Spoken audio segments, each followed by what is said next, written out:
Watch this video if you want to ace your data science interview. It gives you the feedback that you need in order to be successful. I interviewed an aspiring data scientist. In real time, I react to her answers, giving positive and constructive feedback, and you'll want to watch to the end where I give her an overall evaluation. She didn't want to be on camera, so you get this cute cat. Please subscribe if you like the content. Interviewing for the data science and advanced analytics co-op role, right? That is correct. All right, wonderful. So can you tell me a bit about yourself, please? So I'm Ashley. I am a fourth-year student at the University of Waterloo. I'm studying statistics and computer science, and I'm doing a business minor. So this is going to be my fourth co-op term, and I'm using my co-op as a means to try different areas of the field, try to see what I like better. So I actually do like her summary. The thing I don't like here is that as an employer, I want to see that the co-op that you're applying for now has been your dream for so long. And I know that maybe that might not be reality. Maybe you are trying new things, and she's probably realistic about that. But just fake the fact that this exact thing is exactly what you've wanted for so long. Say that this was a bank, and it is a data science position. So I think she should say exactly why she wants to be at this particular company. Maybe talk to the job description. Say like, it said A, B, and C, and I love working with A, B, and C.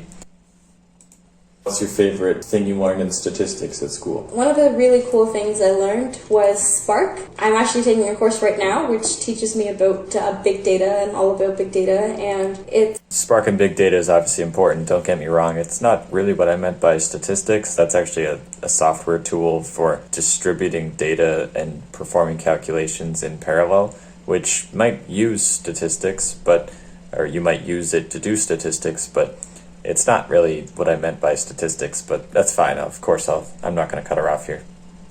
It's really cool because in the real world, we do come across a whole lot of data, and that course teaches me how to, make meaningful analyses from that data efficiently, right? So that's what Spark's all about. So, we learn things like MapReduce and Hadoop and all those awesome things. So I think that's been one of my favorite things so far. She does sound very passionate about it, though, so that's great. She started talking about Spark, and so I guess that's something she really enjoys doing, which is great because it is extremely applicable. And what's great is that she told me why it's applicable. She was talking about MapReduce and Hadoop, which, yes, is used in, pretty much every big data company.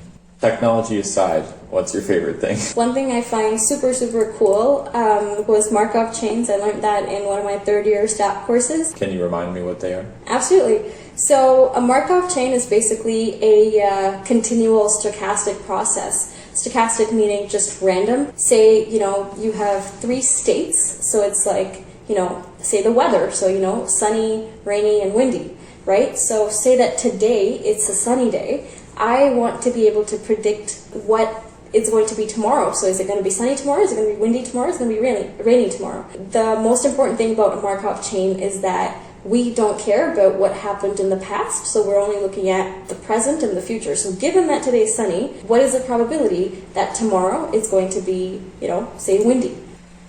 That's an excellent answer, actually, for two reasons. So one, which I'm sure you could know just by watching it, is that she explained this technical concept, which she came up with all by herself. She gave a nice example. The Markov part, she explained what that meant, which is excellent. And a slightly hidden part is that she actually did research on me, which is extremely important. That, which I'll put it up here, that's the video that I actually published on Markov chains. She's trying to show that I can teach her something. It puts me in a position of power, which every employer loves to feel. They love to feel more powerful than who they're interviewing.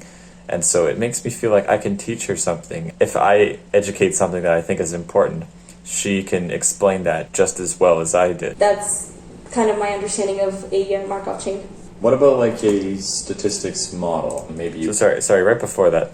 She said that's my understanding of Markov chains, which is actually a really good answer because, say for other people, if there were other interviewers in the room, maybe they had a different perspective. People think differently. So even though it's a Markov chain, there might be many different examples you could use or just ways of picturing the problem. And so she's saying that's my understanding, which is a really good way to make everyone feel inclusive about her answer rather than her basically saying, this is the way that you should think about it, because that's never really true. Classified as machine learning or just classical statistics? Sure, yeah. One of the ones I actually recently worked with was a convolutional neural network. So I'm not sure if you heard the question there. I basically asked, could you describe like a statistics model to me? Because I'm really trying to get that down to the core. And here, she started talking about convolutional neural networks, which, if you're not aware, they're basically a type of neural network or classification model to classify images well. I was kind of confused here because I was asking about like raw statistics, like maybe linear regression or forecasting. She used something very, very modern, which is, good.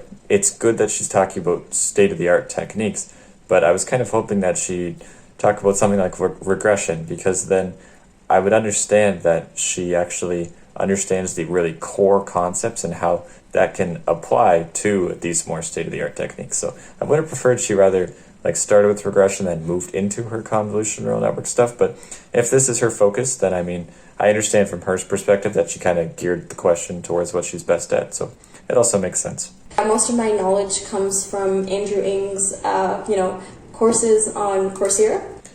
She said most of my knowledge comes from deep learning courses from Andrew Ng on Coursera, which, by the way, absolutely fantastic. I love them too.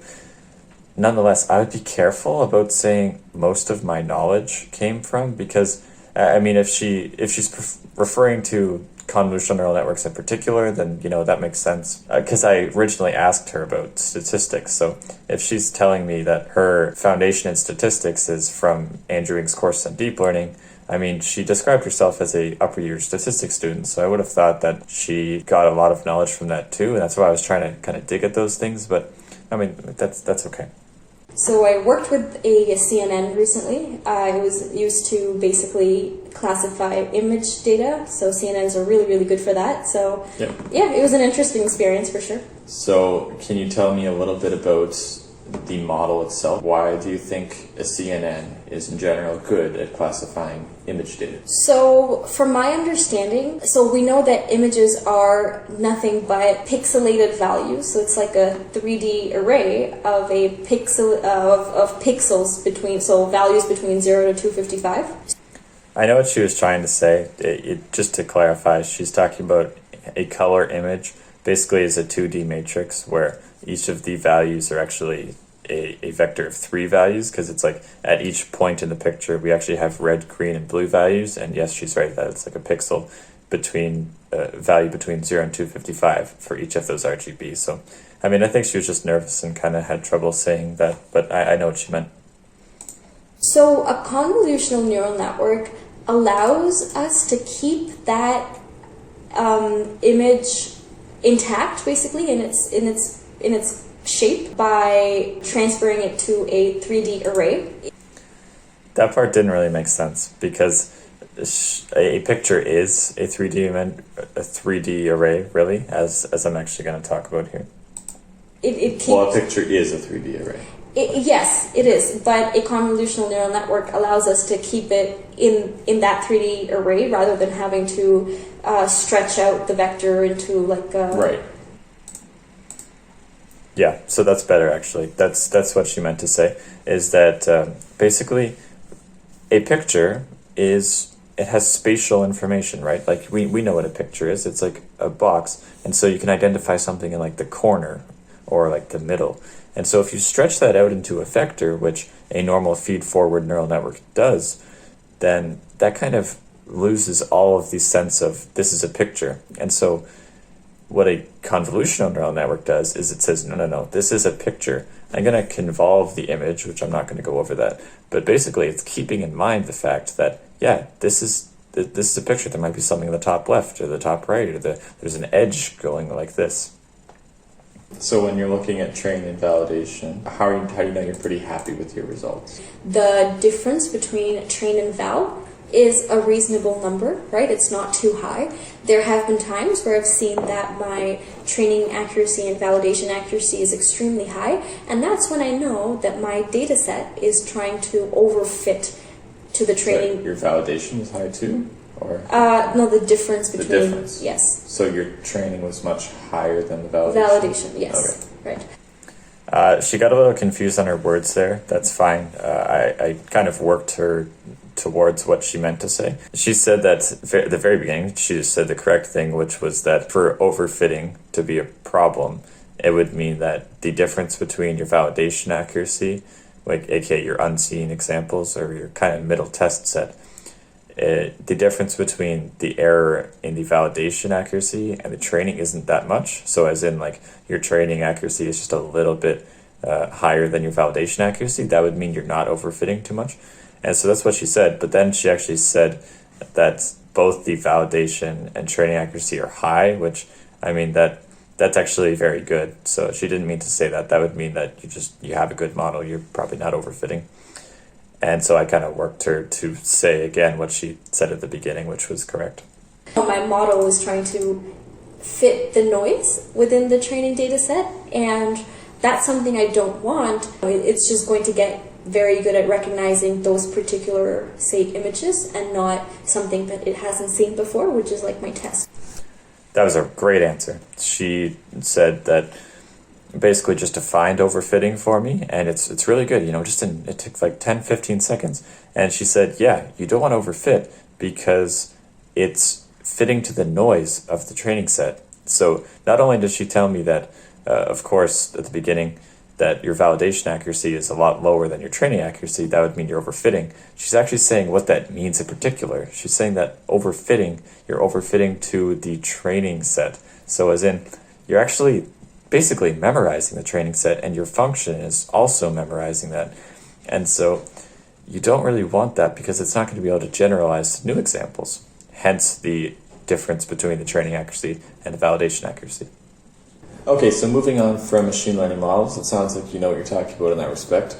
So have you done any, more general data science stuff? Because we talked about ML in particular, which is really kind of a niche in data science. Do you have any more broad experience, like just writing Python code or doing statistical data analysis? I have worked with, the basic common libraries, Python libraries like Pandas, Numpy. For data visualization, I've used matplotlib. Those are obviously three very popular libraries. Why would you choose between, or maybe what would you do with Numpy versus Pandas? Because you can convert them between them very easily, but when would you choose one versus the other? Pandas is very helpful in manipulating tables and basically making data meaningful to us in terms of showing us what we need to see. You can pick and choose like columns and rows, and you get to manipulate it like that, so you get to see what you want to see. Yep, that's right on. So I'll put up a video here, which is part 2 of Become a Data Scientist series from me. I talk about those same 3 libraries that are extremely popular. And no, she didn't watch that video. She did watch the Markov chain one. But yeah, it's true what her answer was. So matplotlib, it's great for graphing, visualization. And to pick between NumPy and Pandas is a little tricky to people at first, because you basically just, when you get exposed to data science, you start thinking like, okay, what are the libraries? You got NumPy and Pandas, and they both have this basically array thing. In Pandas, you actually have a data frame, which is really just a NumPy array with headers. So it has column names as well. And that's really great because it's for what she said. You basically you could do the same things as NumPy, but just easier. You can do queries where you ask, like, say, is the age bigger than 10? And you can add a row or remove a row. Or add a column or remove a column. You can do all those things in NumPy, but she's right. It kind of makes more sense when you're looking at it. We're humans, we're trying to figure out what we're looking at, and oftentimes we're just trying to diagnose data that we don't really understand yet. And so Pandas can do that a lot quicker. There's also functions that are handy, like you could just call hist on the data frame, and that'll produce histograms and like a summary material. It's a really good answer. Are you familiar with SQL? Yes. So can you describe to me, what is a table? What is a relational database? Why do we have these table things? Yeah, for sure. So, a table is basically a collection of rows and columns. A relational database is, a bunch of different tables, right? So say you have a company, say one table could be customers, so information about customers. One table could be information about like their orders, right? So orders that they've shipped out. What's interesting about tables in a relational database is that there's something that, like a key, right, or like an ID that joins them basically, not necessarily one to all of the other tables, but all of the important ones anyway. So for customers and orders, they would have something like a customer ID that they would be able to map. Which table would the customer ID be in? Well, both, right? Both orders and customers.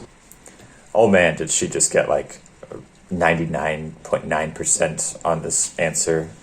It was a really, really good answer. So again, every time she's giving me an example, and a very basic example that I can picture, and often that people have even heard of. If you go to look up SQL, she's actually basically referring to a particular set of tables. And so she gives that example, and she defines some of the basic things like a table. It's a set of rows and columns. Yeah, we have a bunch of tables. And it's simply the relational database part is just that in those tables, we have information that links each other. And she explained that perfectly with the customer ID, and that I asked her a question to make sure that she understood that there's a relationship where the ID is in both columns. And so she's in one table, we're referencing the other column, or the other table basically, so that we can join this information later. Really, really good answer.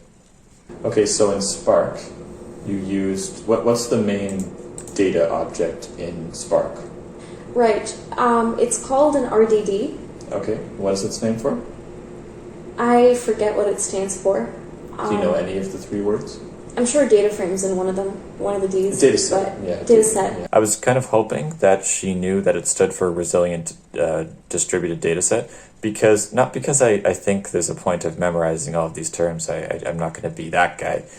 But the whole point of Spark is that, one, it's resilient, meaning we distribute our data, and it resides in main memory. So the middle D is distributed. So we're distributing this information, and it's resilient. We're keeping it in main memory. So that's really why it's so good, is just because of this RDD object. And they also have data frames, which is similar to Pandas, but it's also distributed, hence underneath it's really an RDD. I was kind of hoping that she knew that term, but at least she knew the acronym. So when I said, do you know what I'm referring to? She's like, yes, you mean this RDD thing. I would have hoped that she knew it was, she told me it was distributed and in main memory right there, but it was okay. I know that it's like pretty much like a list of something. Well, it's a list of something to you. Yeah. Right? But to Spark, is it really like just a bunch of information stored in the computer? So I think it's a list to me, but not necessarily a list to Spark. Okay, so what is it about Spark that lets you work with big data? So say in Spark, I can open a 16 gig file, but maybe in Pandas, I can only open up to a 4 gig file. Past that, it crashes on the same machine. So what is it about Spark that lets me actually keep that file in main memory? Not too sure, but I believe it's parallelized form. Yes. So what do you mean by parallelized? So, for like a big file, say 10 gigs, it'll, divide the file into smaller chunks, right? So that way it's easier to open like a smaller file of like, say, a couple megabytes, right? Okay, so what? Well, she was close. So yes, the point is that you're dividing the file into smaller chunks, but it doesn't make sense that if you're on one machine that has, say, 8 gigs of memory, that you can open a 9 gig file by splitting it into 3 gigs, and then 3 gigs, and then 3 gigs, and then opening on the same machine. Like, that doesn't really make any sense. We do split it into different parts, except the point of what Spark does is it distributes it. And that's why I was kind of hoping earlier she knew the RDD thing, because I was hoping she mentioned the fact that it's distributed. And here it seems like she's uncertain about where the data is actually going. And so the main point is that in Pandas, we can only open a file on one machine. If it's a 9 gig file and we have an 8 gig machine, then we can't open it on that machine. In Spark, we can if we're also attached to a cluster of machines, or we can distribute this workload across nearby machines on a network. What kind of things might you want to do in Spark? For a big data course that I took in university, so the professor would make us do some natural language processing techniques using Spark. I would be careful about saying the professor made us do, because, maybe she isn't truly passionate about natural language processing, but she did say she was proud of using Spark, so I don't know, I think it's just a nervous thing. She's saying that someone got me to do this, but I would rather hear personally that, I was able to, in a course, explore natural language processing through Spark. It sounds a little better than, oh, someone made me do this, but she's probably just nervous. Simple things like tokenizing data files or text files, right? So what function might you use in Spark to tokenize the whole data set? So I would just use map. It does the same function to every small chunk. Yeah, that's the right answer. Short and sweet can be really good. Sometimes people think oh, do I have to talk for another minute and explain everything? No, judge it, feel it out. She thought that a 5-second reply of I would use map, this is what it does, and it's why it's the right thing. That's fine. It's a great answer. She was right. Can you explain to me why, if you can do a reduce by key, that's often a lot faster than a group by key? So say you have a bunch of key value pairs, right?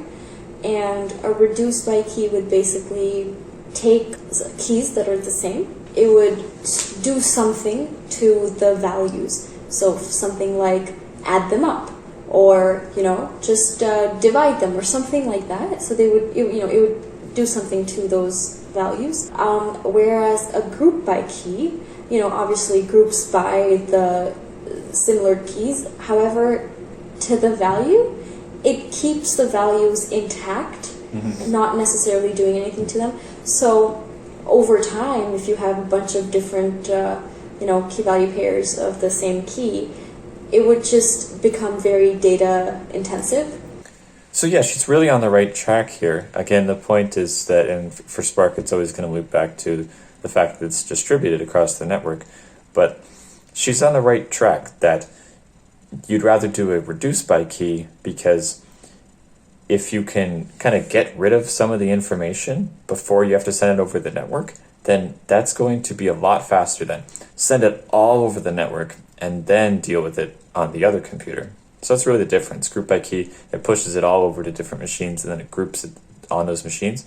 But in reduce by key, it'll reduce by its own key on its machine. So for each key on its machine, it'll do something to the values so that we're only left with one value per key on that machine. So then when it sends that over, it's sending over a lot less values.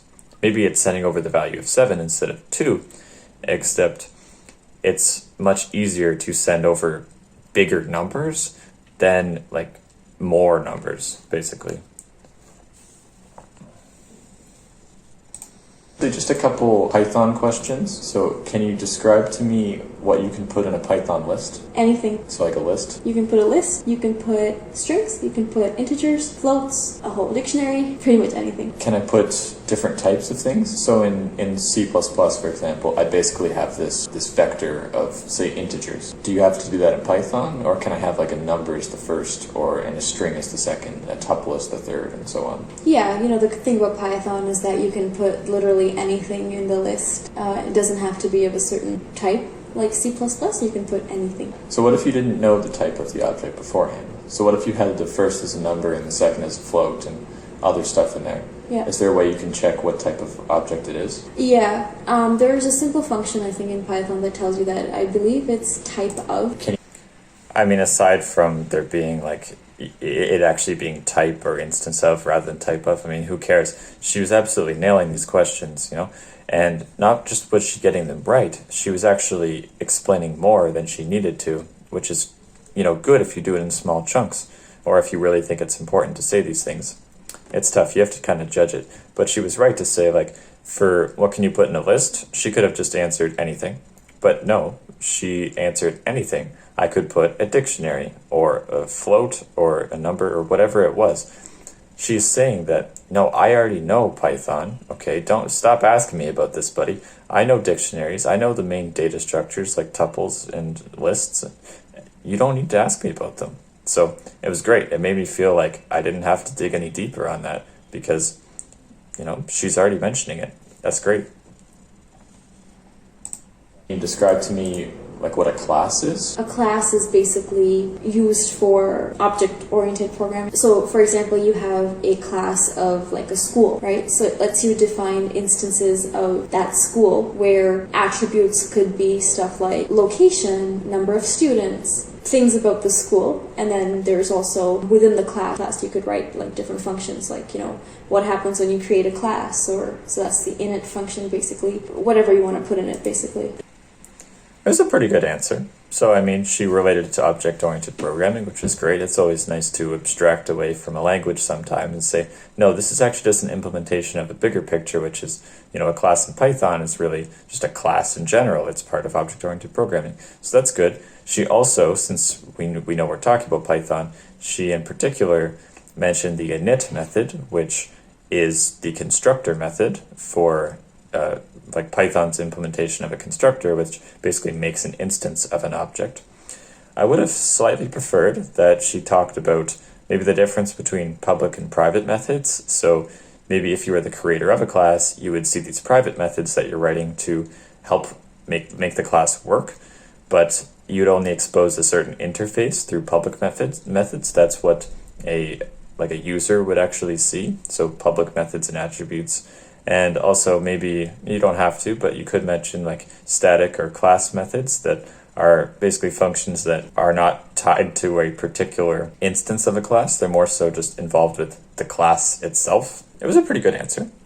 Can you describe to me a binary classification model, how you could solve that problem? My understanding of a binary classification problem is when you have two classes, we want to be able to predict whether a given data point lies between class 1 or class 2. That's my understanding of a binary classification that's right. problem. A couple of algorithms. One would be logistic regression. That's probably how I would solve it. Okay, so can you describe a logistic regression? So my understanding of a logistic regression problem is, given a bunch of features, a logistical regression problem would produce a probability which tells us what class our model thinks that the data point is. Probabilities are obviously between 0 and 1, and so if it's closer to 1, it would be the second class, for example, and if it's closer to 0, then it would be the first class. So what kind of function could you apply to force your output to be between 0 and 1? I'm familiar with softmax. Okay, so that was a lot. She accurately described what a logistic regression is doing. It's producing a probability based off of features. So that's true. And that probability is basically the higher it is, and so of course the value between 0 and 1. The higher that value is, or the closer it is to 1, the more likely it is to say one class, and the lower it is, the more likely it is the other class. So she explained that very well. The other thing she said, I asked her how to force her basically. So for logistic regression, what you do is you basically perform a linear regression, and then you apply a sigmoid function, which technically is 1 over 1 plus e to the negative x, but it's an exponential or nonlinear function. She actually said softmax, which is interesting because it's actually 100% correct and exactly the same as sigmoid in this case. And I'm not sure if she knew this or not. It doesn't matter. It's an amazing answer, not only because it's right, but because we heard her talk about the convolutional neural networks earlier. So clearly she cares about, this image classification thing. And so the output for her neural network would be a vector of probabilities. Say if she was trying to predict between 10 different classes of images, she would have 10 different probabilities corresponding to the likelihood of each of those. Softmax is what she uses in that neural network, in convolutional neural networks, and she knows that. What she didn't know is that it's the same thing in logistic regression, or maybe she did know it, I'm not sure. She might have just been being even more technical.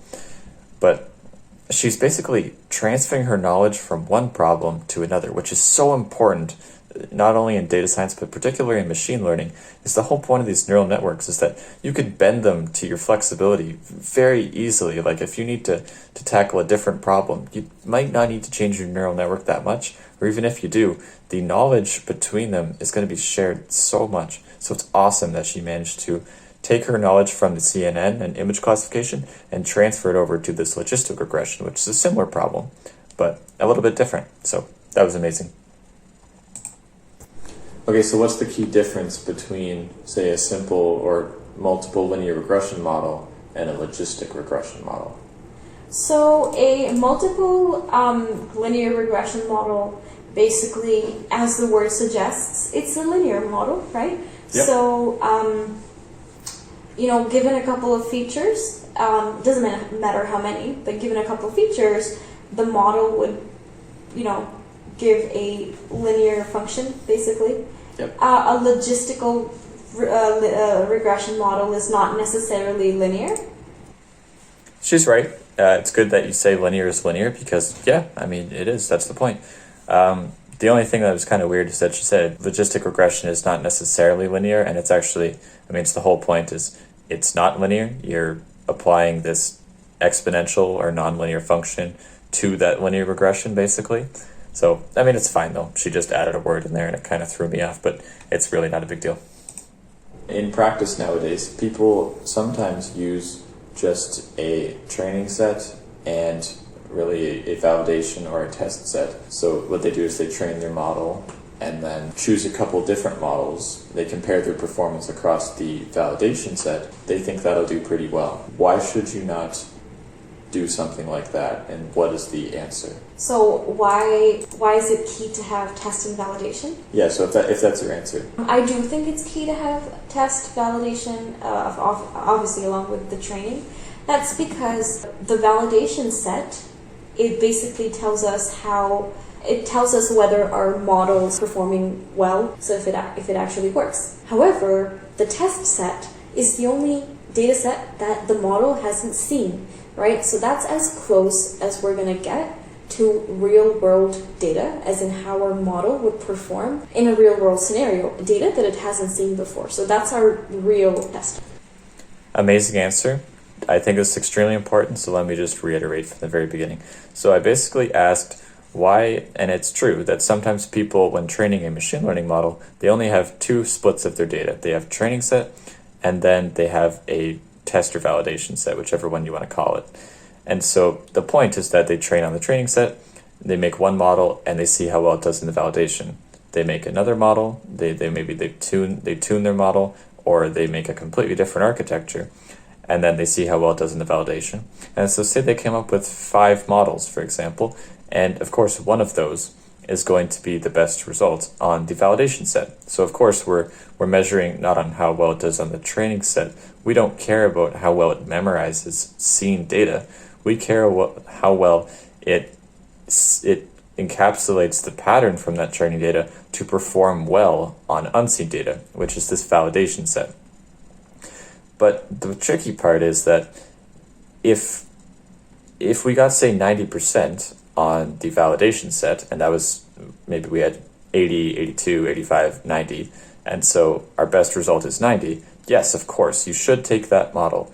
Except if you don't have another training or another set of data, you can't just say that it got 90% on the validation set, therefore it should get 90% on unseen data.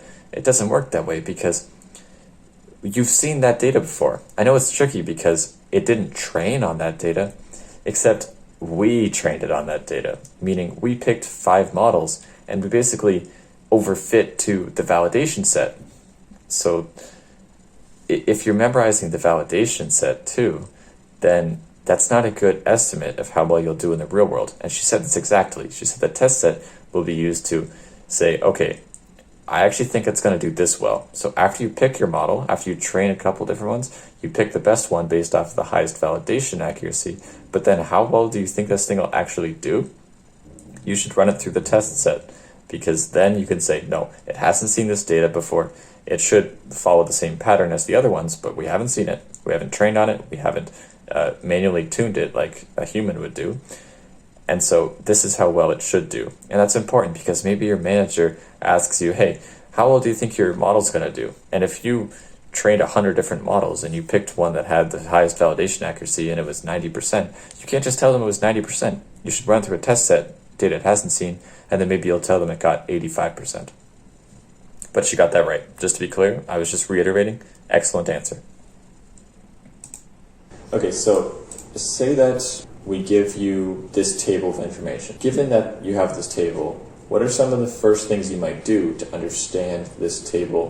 What technologies might you use? I would first start by looking at, say, the first 100 rows of my data, right? I completely agree. To get the feel of what's in it. So in what tool? I would probably use Pandas or something, okay. right? Just to see what's in my data set, to see what columns there are.